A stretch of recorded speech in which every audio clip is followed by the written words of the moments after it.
Ngikubingelele kwemukele mbukeli we-channel NTV yemukela ke tindzaba takho tethulela ngumnotho mabuza. Sicale nganayike lethi-ke intengo yalokuthengiswa kwetitolo letinkhulu takuleli itawukhula kulomnyaka losetulu. Intengo yemafutsa etimoto ipetrol ikhulile-ke ilangeni-ke layitolo lokusho ukuthi-ke bahlali bakuleli batawukhokha-ke kakhulu emakhukhwini abo. Paul Makube longusomnotho kude kulima uchaza ukuthi-ke yini lengantiwa bahlali ukuthi lungiselela kubukana ke nanasi-ke simo. Have been there. We saw that actually prior to the current agricultural season, prices of fertilizer skyrocketing due to general shortages on the local and international market, and the rand-dollar exchange rate, as well as your higher crude oil prices. So this has been building over time. It is now worsening now with the recent increase in the fuel costs that will affect the distribution of product, but also on the manufacturing of various food commodities. Kuyaqhubeka nalomuhla kuphinzelitwa ngemibuto kwalabo kalabagaqelwe isihlalo sekuba sikhulu semajaji Chief Justice.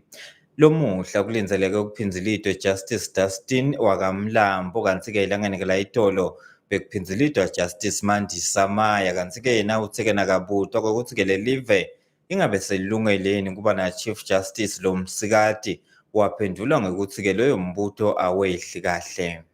Is South Africa ready of a woman Chief Justice?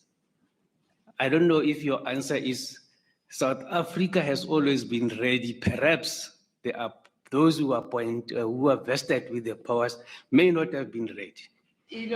Well, thank you so much for asking that question, JP. Look, I fully appreciate the sentiment behind it. But I don't think it's a proper question to ask things.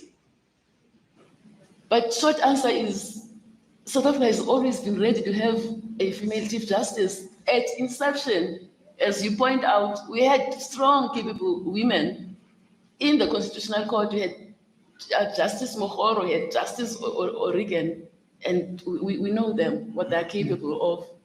And in other courts as well. So there's never been a shortage of women who could take up leadership. Bahlali benzawe Olive Hotipo eTshwane basola hulumende kokuthi-ke akakhonanga kucacisa kahle kokuthi-ke ngibani lekufanele ahlale-ke kule tindlu telihlobo lema-RDPs letakhiwe-ke nguhulumende kuleya ndzawo. Lokhu kuta ngemuva kokuthi-ke laba bantu batikhanze-ke sebangena kule tindlu ngalokungemthetho. Godwin Rathekwane lolikhansela le-EFF kuleya ndzawo uyachaza. So the decision to occupy these houses was basically motivated by the crisis that we have in Gauteng in terms of housing. So we've been lied to by the government for a very long time. We also have a situation whereby people with C forms from 1996 are still on the line and they are not getting allocated.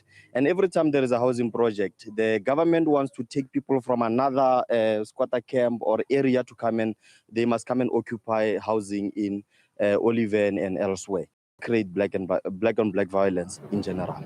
So what Kanti-ke mbukeli ngiphetha nganayike lethe induna etiko lamongameli Mondli Gungubele uhlanganyeleke nebelubalo laba baka-Census 2022 laphana-ke edolobheni leKapa.